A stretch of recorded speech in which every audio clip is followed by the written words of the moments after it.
कल आप लोगों ने त्रिगुण का स्वरूप और त्रिगुणातीत होने के उपाय और लक्षण श्रवण किए। पृथ्वी में गुरुत्वाकर्षण, आप पत्थर ऊपर फेंकेंगे तो नीचे आता। विचार करके देखें, आप पत्थर ऊपर फेंका, दाएं तरफ भी खुली जगह है, बाएं तरफ भी है, ऊपर भी है। पत्थर ना ऊपर जाता है, न दाएं तरफ जाता, न बाएं जाता, वो नीचे क्यों आता? क्योंकि पृथ्वी में एक गुरुत्वाकर्षण है। जैसे मैग्नेट में आकर्षण चुंबक है ना, पृथ्वी में भी पदार्थ को नीचे खींचने की एक शक्ति है।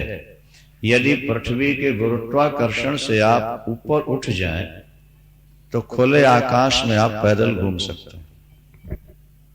आप पैर सीधा खड़ा करेंगे और सीधे ही खड़ा रहेगा, गिरता नहीं। पृथ्वी की सीमा जहां तक है गुरुत्वाकर्षण, उससे ऊपर उठ जाने का आकर्षण खत्म होगा। फिर जब चंद्रमा के पास आप पहुंचेंगे तो चंद्रमा की ओर आपका आकर्षण। अभी पृथ्वी आपको अपनी ओर खींचती है, चंद्र की परिधि में पहुंचेंगे तो चंद्र आपको अपनी ओर खींचेगा, फिर आप चंद्रमा की ओर उतरना पड़ेगा। प्रत्येक ग्रहों की यही स्थिति शास्त्रों ने मानी।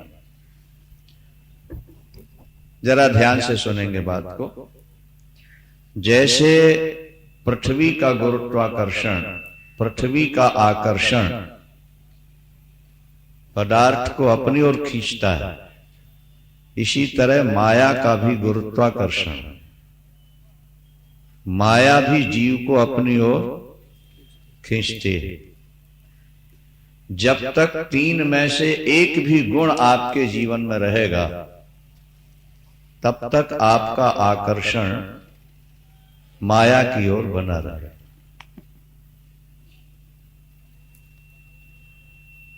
तमोगुण में ज्यादा आकर्षण है, रजोगुण में उससे कम है, और सत्व गुण में उससे भी कम हो जाए।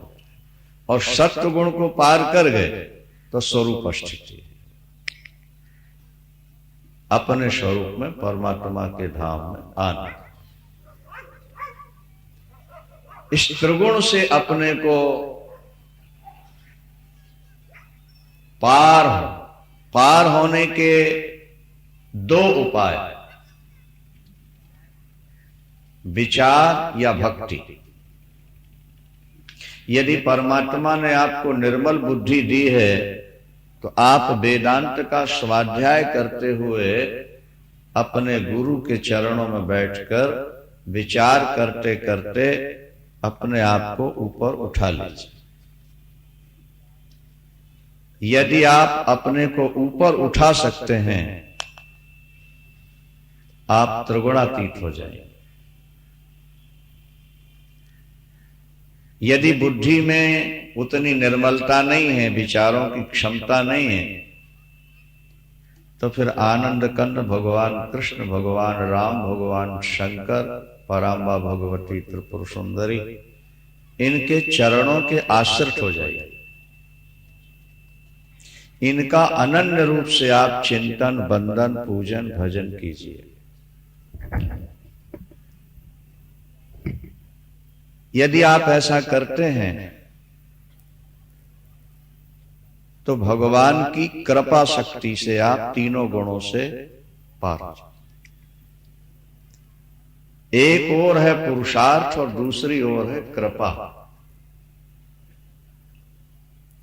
नदी को पार करने के दो माध्यम हैं, या तो तैर के पार करो या नौका या पुल के सहारे पार करो। बात पर थोड़ा सा ध्यान देंगे आप। भगवान राम ने भी रामायण में कहा है, ज्ञानी मेरा बड़ा पुत्र है और भक्त मेरा छोटा पुत्र है। कुंभ के मेले में पिता दोनों पुत्रों को लेकर जा रहा है, एक छोटा है और दूसरा बड़ा। बड़े ने पिता की अंगुली पकड़ ली और छोटे को पिता ने कांधे पर बैठा लिया और भीड़ भाड़ में मेला देखने घुस गए। अब धक्के किसको लगेंगे? अंगुली छूट भी सकती है, लेकिन जो कांधे पर बैठा है वो धक्कों से भी बच गया और आराम से मेला देख रहा। भगवान कहते हैं मोरे प्रौढ़ तनय सम ज्ञानी,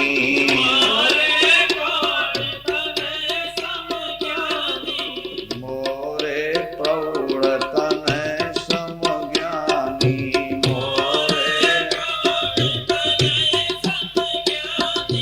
बालक सुत सम दास अमानी, बालक सुत सम दास अमानी, अस विचार पंडित मोहि भजहि, अस विचार पंडित मोहि भजहि, और पायउ ज्ञान भगति नहीं तजहि, पायउ ज्ञान भगति नहीं तजहि, जनहि मोर बल निज बलताहि, जनहि मोर बल निज बलताहि, दुहु कहाँ काम क्रोध रिपुआहि, दुहु कहाँ काम क्रोध रिपुआहि।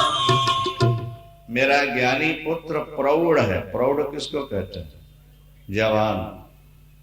मोरे प्रौढ़ तनय सम ज्ञान, और बालक सुत सम दास अमन। लेकिन भक्त जो है वो तो छोटे बच्चे की तरह, काम क्रोध दोनों के पीछे लगे हुए हैं। दुहु का काम क्रोध रिपु आहि, दोनों के पीछे शत्रु लगे हैं, काम क्रोध लोभ मोह मद मात्सर्य। छोटा पुत्र जिसे भगवान संभालते हैं, और जब भगवान की गोद में माया देख लेती है किसी जीव को तो लजा के शर्मा के पीछे लौट जाती है, और जब किसी प्रौढ़ को जवान को देखती है तो उसकी ओर आकर्षित होकर के काम क्रोध से हमला करती है और ऊपर जाते हुए को भी पकड़ के नीचे गड्ढे में डाल दिया करते हैं। भगवान कहते हैं इसलिए पंडित ज्ञानी होकर भी मेरा भजन करते हैं। कुछ लोग कहते हैं जब हम ही भगवान हैं तो हमें भगवान के भजन की क्या जरूरत है? यह भी एक प्रश्न होता है। उसका समाधान यह है कि तुम परमात्मा तो हो, लेकिन अभी तुम अविद्या में माया में फंसे हुए हो। अब परमात्मा माया से अविद्या से ऊपर उठा हुआ है, तो जब तक तुम माया से अविद्या से निवृत्त नहीं हो जाते हो तब तक परमात्मा का भजन को नहीं समझ में आई बात। और जब तुम त्रिगुणातीत हो जाओगे, माया से छुट्टी मिल जाएगी, फिर तो तुम दोनों एक ही हो जाओगे।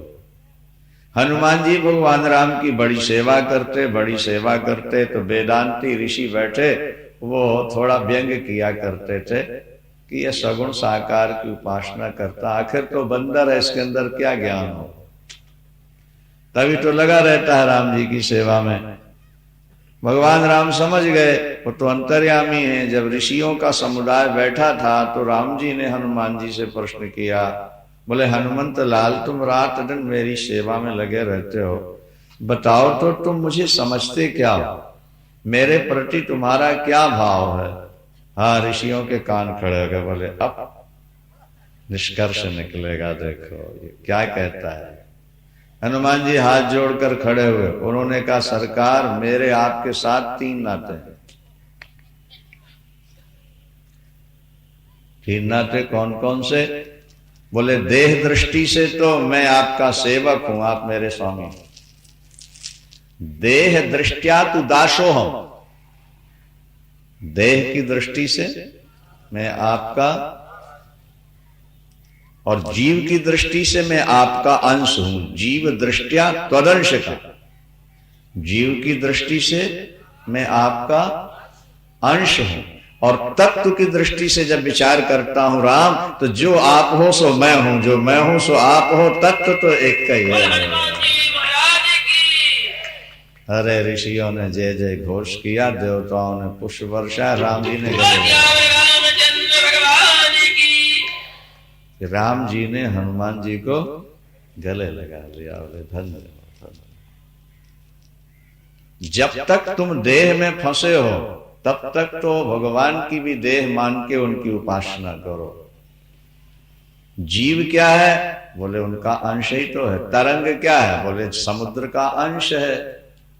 घड़ा क्या है? बोले मिट्टी का अंश है। अंश का मतलब स्वरूप है।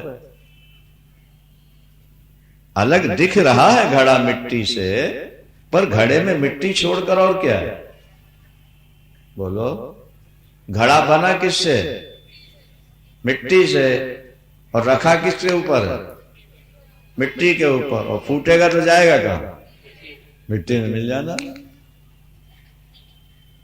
सृष्टि के प्रारंभ से आज तक अरबों घड़े बने, खरबों घड़े बने, कहां गए? मिट्टी में मिलकर मिट्टी के साथ एक होगा, क्योंकि वो मिट्टी से ही बने थे। तो जीव मूल में तो ईश्वर का स्वरूप ही है। क्या? अरे भाई, फ्रिज का बर्फ अगर ये कहे कि मैं पानी हूं, उसने कौन सा अपराध कर लिया? बोलो। फ्रिज के बर्फ ने कहा कि मैं, अरे पानी तो लिक्विड है, तू पत्थर है, कैसे पानी हो जाएगा?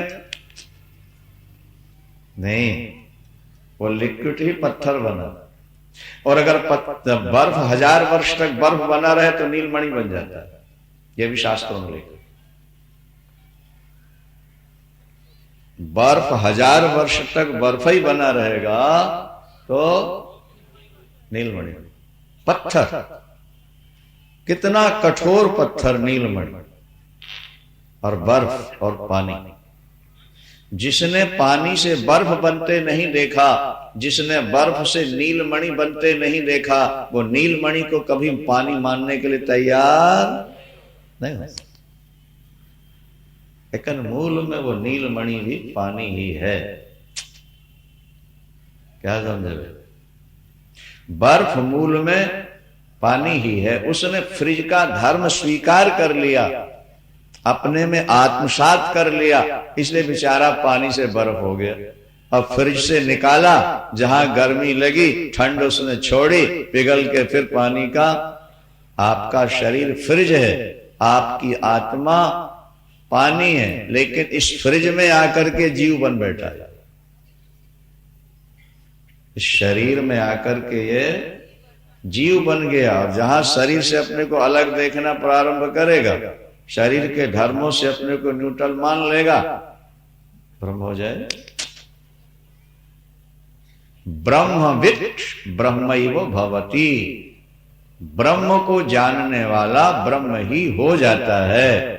नदी का जल समुद्र के जल को गले लगाकर समुद्र ही बन जाता है। जीव भी ईश्वर को गले लगाकर ईश्वर ही बन जाता।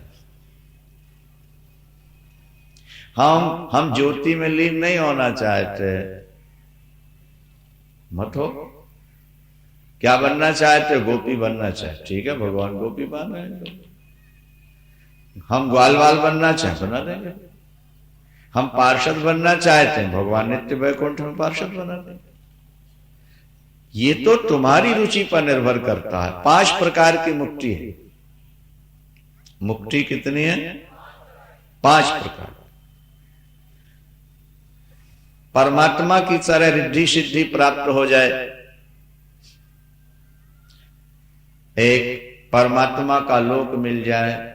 2, परमात्मा के समीप रहने को मिल जाए। 3, परमात्मा के समान ही शकल बन जाए तुम्हारी। ये 4, और परमात्मा में ही लीन हो जाओ। ये 5 प्रकार की मुक्तियां भागवत में लिखी हैं। सारूप्यैकत्वमत्युतो, एकत्व लिखा है भागवत। एकत्व का क्या अर्थ लगाएंगे वैष्णव? एक है सारूप्य और दूसरी है सायुज्य। सायुज्य का मतलब होता है उनके अंदर ही लीन। अरे बोले भगवान में लीन हो गए तो क्या आनंद रहेगा? तो क्या भगवान दुख रूप है क्या? भगवान तो आनंद का सिंधु है। आनंद सिंधु में जब तुम मिल गए तो आनंद ही आनंद हो गया ना, वहां डरते काहे को तुम? आनंद बोले फिर हमको आनंद कैसे मिलेगा? अरे भगवान कोई दुख रूप है क्या वहां जाके तुम दुखी हो जाओ? प्यार का लक्षण यह है कि दो एक बनना चाहते हैं, मजबूरी है कि एक बन नहीं पाता।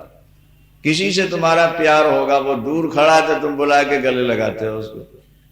इसका मतलब क्या हुआ कि दो एक होना चाहते हैं, हो नहीं पाते हमेशा के लिए कि ये मजबूरी है, लेकिन चाहते हैं कि हम दोनों।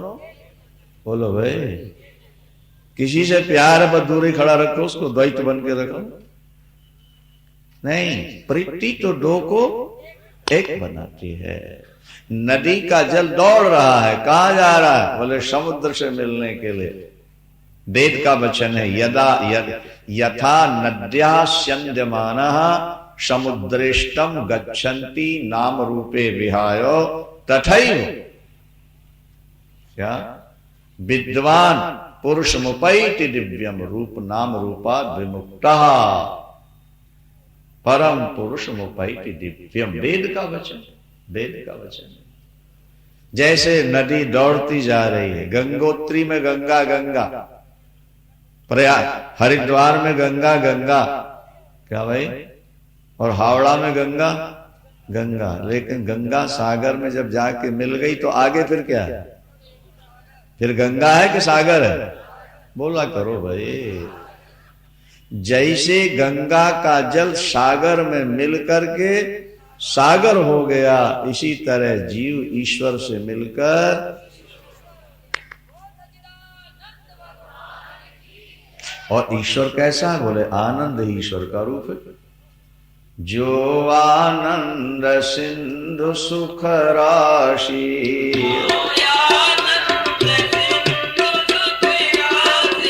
जो आनंद सिंधु सुख राशि, जो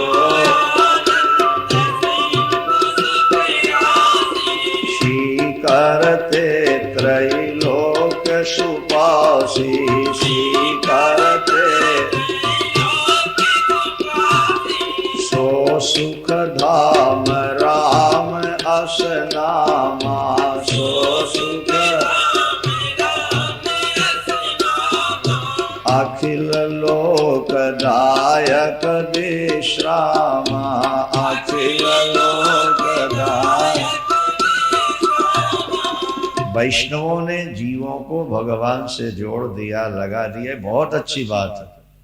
लेकिन जब वो मुक्ति की निंदा करते हैं तो बात कुछ समझ में नहीं आती है। क्या परमात्मा को प्राप्त कर। अरे भाई, एक दीपक जल रहा है और दीपक की ज्योति सूर्य के प्रकाश में मिलने से डरती है, इसका मतलब कि वो प्रकाश ही नहीं है जो प्रकाश से मिलने में डर रही है। बोलो भाई, क्या एक दीपक की ज्योति अपने को ज्योति माने और ज्योति से मिलने में डरे, एक जल अपने को जल माने और समुद्र से मिलने में डरे, ये बात कुछ समझ में नहीं आती। हाँ, ये तो भागवत में और ग्रंथों में लिखा है कि अगर तुम नित्य गोपी बन के रहना चाहते हो तो ठाकुर तुम्हें गोपी बना के रखेगा। तुम ग्वालवाल बन के रहना चाहते हो तो ग्वालवाल बना के रखेंगे। आप साकेत जाना चाहते हो तो राम जी का रूप आके साकेत पहुंच जाओगे। आप गोलोक जाना चाहते, जाकी रही भावना जैसी,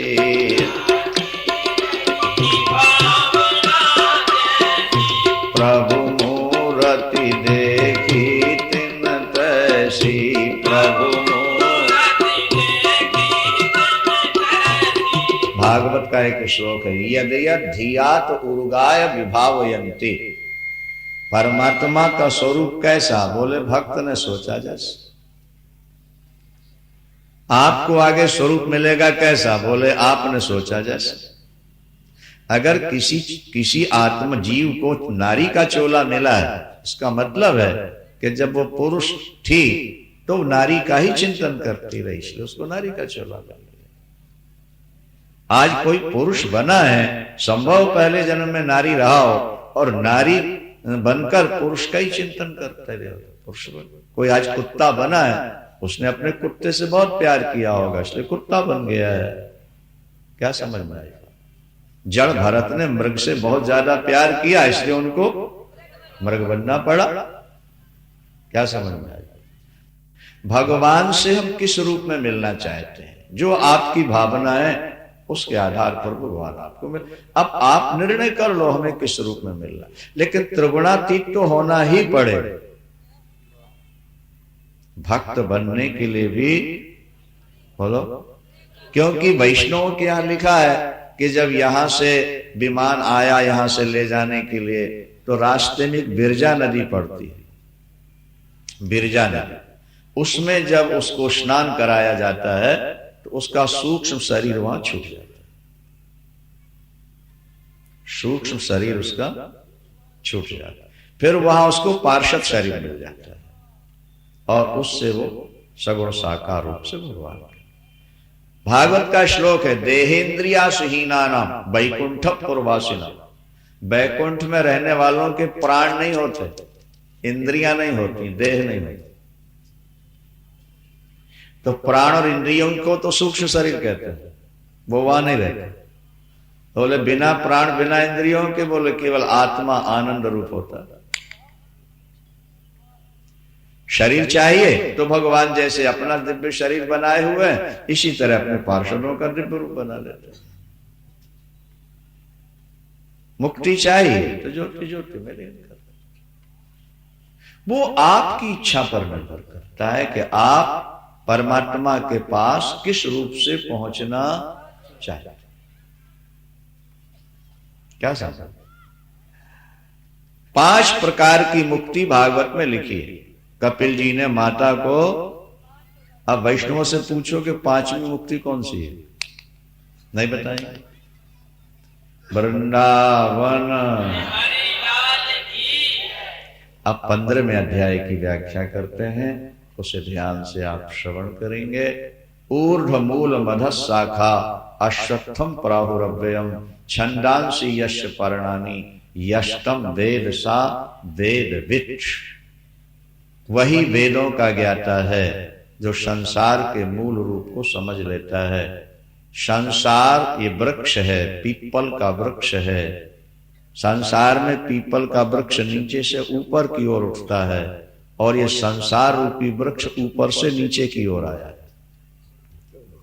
ऊपर से क्यों? मूल कहते हैं जड़ को, तो जड़ से ही तो वृक्ष उठता है ना।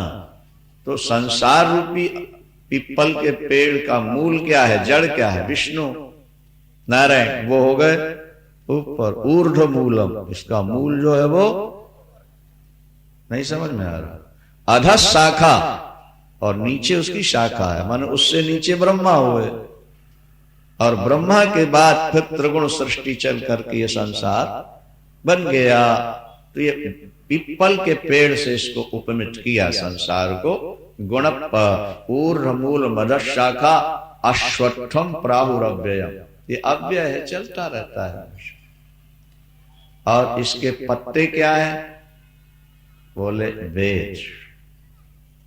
संसार रूपी वृक्ष के पत्ते क्या है? अरे वृक्ष में पत्ते ना हो तो ठूठा पेड़ बहुत सुंदर सुशोभित नहीं होता। बोले अगर वेद ना होते, नहीं यज्ञ यागादि पूजा पाठ ना होता, तो ये संसार सूखे पेड़ के समान होता। वेद रूपी पत्तों से वृक्ष की शोभा है। सनातनियों, तुम्हारा मूल है वेद। भगवान को भी छोड़ना पड़े तो छोड़ देना, लेकिन वेद की आज्ञा का उल्लंघन नहीं करना। अगर वेद को पकड़े रहोगे तो भगवान को भी दौड़ के तुम्हारे पास आना पड़ेगा। भगवान ये कहते हैं कि मुझसे ज्यादा कीमती वेद है। मेरी आज्ञा मानो न मानो, लेकिन वेदों की आज्ञा मान लेना, क्योंकि ये कॉन्स्टिट्यूशन है, ये संविधान है। संसार में लायक बनकर जीने का फार्मूला है क्या? हाँ, इसीलिए आजकल बहुत सारे साधु ऐसे चल गए हैं कि वो दीक्षा देते ही कह देते हैं आज के बाद एकादशी नहीं करनी, रामकृष्ण की पूजा नहीं करनी, यज्ञ याग आदि तुमको नहीं करना, तो बस गुरु और चेला तुसी और असी दोनों मिलकर रहेंगे, बस जो देना दबाना इत्थे दे जाओ, मत्था टेको और भजन करो, अंत समय में तो गुरु जी सचखंड में ले ही जाएंगे तुम। बोलो वृंदावन। क्या समझना है? और बेचारे भोले भाले भगत ऐसे गुरुओं के चक्कर में आके वेद की मर्यादा का त्याग कर, नहीं एकादशी, नहीं पूर्णमासी, नहीं संक्रांति, नहीं राम, नहीं कृष्ण, नहीं। अरे बोले इन खिलौनों में क्या खेलना है, अब तो ज्योति जगाओ और सीधे ऊपर चलो। अच्छा, सुनने में बढ़िया लगती है बात, नहीं जाना। और हम लोग कहा करते हैं कि आर्टिफिशियल हीरा नेचुरल हीरे से ज्यादा चमकता है, कच्ची साड़ी का रंग पक्की साड़ी से ज्यादा चमकदार होता है। इसी तरह उनकी बातें हमारी बातों से ज्यादा चमकदार होती हैं, लोग उनके चक्कर में आ जाते। क्या समझ? इतो भ्रष्टा ततो भ्रष्टा, वो यहां से भी गए और वहां से। वेद की मर्यादा नहीं छोड़ेंगे। कब तक? जब तक घर न छूट जाए, जब तक काम क्रोध लोभ मोह न छूट जाए, तब तक हम अपनी वैदिक मर्यादा का त्याग नहीं करें। स्वधर्मे निधनं श्रेयः। एक हमारा चेला हमारे पास आया, बोले गुरुजी अमुक जगह बड़े सिद्ध गुरु मिल गए हमको। हमने कहा कैसे हैं? बोले सबके यहाँ खाते हैं, सब कुछ खाते हैं। क्या समझ? और सारी पूजा छोड़ा देते हैं और ब्रह्म को लखा देते हैं। हमने कहा ऐसा भगवान हमको नहीं चाहिए। नहीं समझ में आई बात? अगर वेद के विरुद्ध ऐसा भगवान मिलता भी है तो हमको नहीं चाहिए। तुम जाओ और उन्हीं के यहाँ खाओ और उन्हीं के तलवे चाटो और ज्ञानी बन के बैठो। क्या समझ? हमारे लिए वेद की मर्यादा, सनातन धर्म की मर्यादा सर्वोपरि। अपने देश की रक्षा करो, अपने धर्म की रक्षा करो। धर्म की रक्षा करना ये परम कर्तव्य है। जिसने अपने धर्म का ध्यान नहीं दिया वो भगवान का प्रेमी हो ही नहीं सकता। धर्म ऊंचा। क्या समझ में आई बात? सबसे ऊंचा। भगवान का अवतार भी धर्म की रक्षा के लिए होता है। धर्म संस्थापनार्थाय संभवामि। धर्म की रक्षा भगवान के अवतार का मूल उद्देश्य है। और सनातनस्तम धर्म गोप्ता, ये गीता में कही दिया गया, आप तो सनातन धर्म के रक्षक हो। मर्यादा का अतिक्रमण कब हो? बोले जब अपने आप को भूल जाओ, जब 24 घंटे परमात्मा के चिंतन में डूब जाओ, फिर मर्यादा अगर खंडित होती है तो पाप नहीं लगेगा। एक महात्मा बड़े भावुक थे महाराज, भगवान कृष्ण के चिंतन में डूबे रहते थे। और एक महिला अपने को यशोदा मानती थी और अपने लाला को कृष्ण मानती थी। वो भी बड़ी भावुक थी और वो अपने लाला को गोद में बैठाल के बड़ी सुंदर खीर बना के चम्मच से बेटे को खीर खिला रही थी या हाथ से लेके मुंह में देती थी। अब शास्त्र की दृष्टि से वो खीर जूठी हो गई। और आजकल तो जूठा कुछ रह नहीं गया ना। शास्त्र की दृष्टि से वो संत निकल रहे थे, उन्होंने कहा माई थोड़ा सा। माई ने उसके हाथ, पड़ोसन बैठी थी, बोले बाबा कितना लालची है, अब बच्चे की जूठी खीर खा गया। वैसे हम लोग देते हैं तो नहीं खाता है, ये ढोंगी है। दूसरे दिन उसने कहा मैं खीर बना के रखती हूं, देखो कैसे नहीं खाता। खीर बनाई और बेटे को गोद में लेके लगी खिलाने, और बाबा निकला, बोले बाबा ले ले थोड़ा सा, बोले झूठी है। बोलो वृंदावन। खीर सनातन धर्म में किसी का जूठा खाने का आदेश, जो सबका जूठा खाएंगे कुत्ता जरूर बनेंगे एक बार। उच्छिष्ट भोजनो श्वाना, मैं नहीं कह रहा है, शास्त्र कहते उच्छिष्ट भोजनो श्वाना।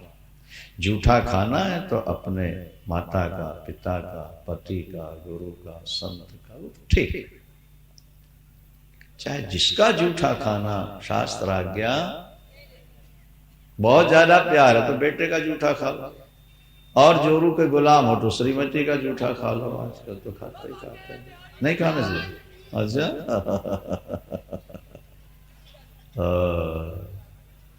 आजकल तो फैशन है, श्रीमती जी अपना जूठा ना खिलाएं, श्रीमान जी उनका जूठा ना खाएं, तो प्यार कैसा है? शास्त्र आज्ञा नहीं देता। अच्छा, शिव पुराण में लिखा है कि पति जिस थाली में भोजन करता है, तो थाली में भोजन करके बाद जो बच गया वो पतिव्रता नारी के लिए प्रसाद नहीं, महाप्रसाद है। जैसे जगन्नाथ का महाप्रसाद होता है, इसी तरह पतिव्रता नारी के लिए पति की थाली का बचा हुआ भोजन महाप्रसाद। ये शिव पुराण।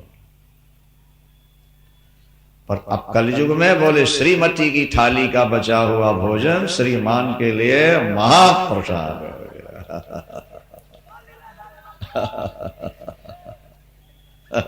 कलयुग में सब कुछ उल्टा हो।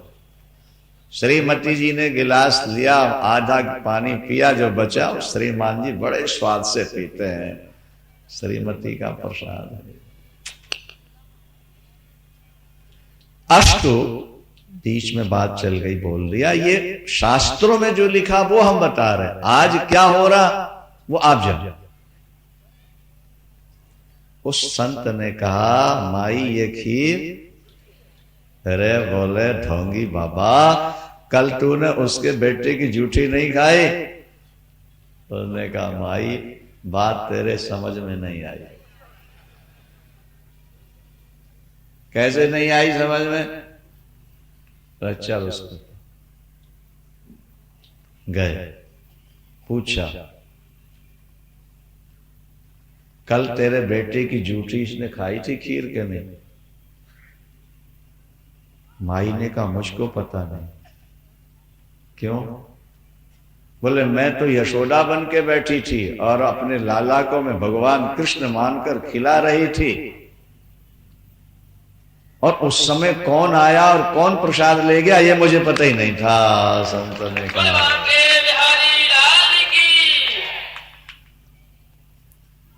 बात समझ में आई कि नहीं?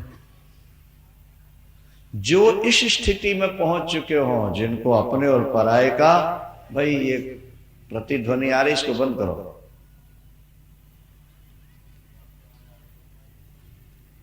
दोबारा टकराने लगी आवाज।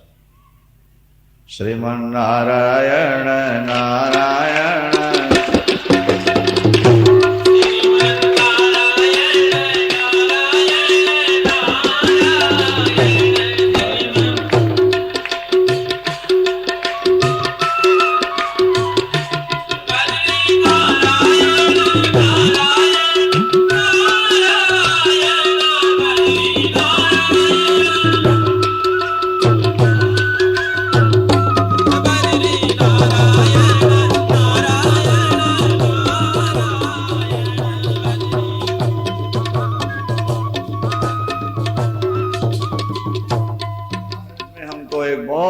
प्रसंग मिला। भीष्म पितामह ने अपनी पिता की आज्ञा का जीवन में कभी उल्लंघन नहीं किया। वे बराबर पिता की आज्ञा के पालन में ही तत्पर रहे। ध्यान से सुने बात को। शांतनु की मृत्यु के बाद जब एक दिन वो अपने पिता का श्राद्ध करने बैठे, महाभारत में लिखा, तो श्राद्ध करने जब बैठे तो पिता शांतनु का हाथ निकल आया। एक आवाज आती है, बेटा मैं प्रतीक्षा में ही था, भूखा हूं, जल्दी मेरे हाथ पर पिंड रख दे। पितामह ने ब्राह्मणों से पूछा, शास्त्र की आज्ञा क्या है? ब्राह्मणों ने कहा, मृतात्मा को पिंड तब प्राप्त होता है जब कुशा के ऊपर रख के दिया जाए। जैसे पत्तल बिछाते हैं ना, उसके ऊपर फिर कुश रखते हैं और कुशा के ऊपर पिंड रखा जाता है। तो पितामह भीष्म रो पड़े। उन्होंने कहा, जीवन काल में आपकी आज्ञा का उल्लंघन न करने वाला आपका पुत्र आज आपकी आज्ञा का उल्लंघन कर रहा है। पिताश्री, शास्त्र कहते हैं कि कुश के ऊपर पिंड दिया जाए। कुशा घाट है ना भाई हरिद्वार में, क्यों कुशा घाट क्यों नाम पड़ा? कुश के ऊपर जो दिया जाए वही पितरों को मिलता है ना। तो शास्त्र कहते हैं कि कुश पर रखा जाए तो मिलता है। मैं कुश पर रख रहा हूं, पिताजी आप उठा लीजिए, ऐसे नहीं दे पाऊं। जैसे कुश के ऊपर पिंड रखा, ऊपर से पुष्पों की वर्षा होने लगी और उनके पिता स्वर्ग की ओर जाने लगे। आकाशवाणी हुई, भीष्म ये तुम्हारी शास्त्र निष्ठा धर्म निष्ठा की परीक्षा थी कि तुम अपने वेदों पर कितना विश्वास करते हो। तुम्हारे पिता को पिंड मिले, अब हो जा।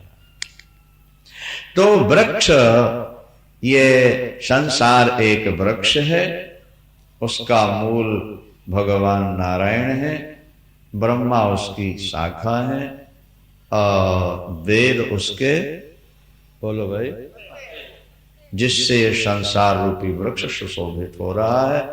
फिर उसकी शाखाएं प्रशाखाएं चारों तरफ फैल गई हैं।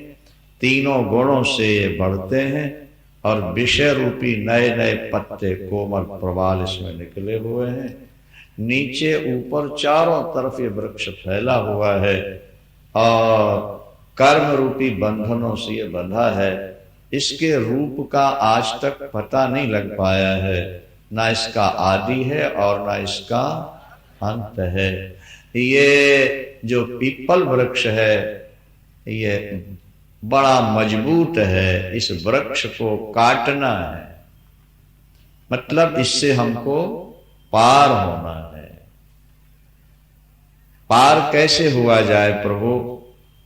तो भगवान कहते हैं कि असंग शस्त्रेण दृढ़ेन छित्त्वा, वृक्ष को कुल्हाड़े से काटा जाता है। क्या?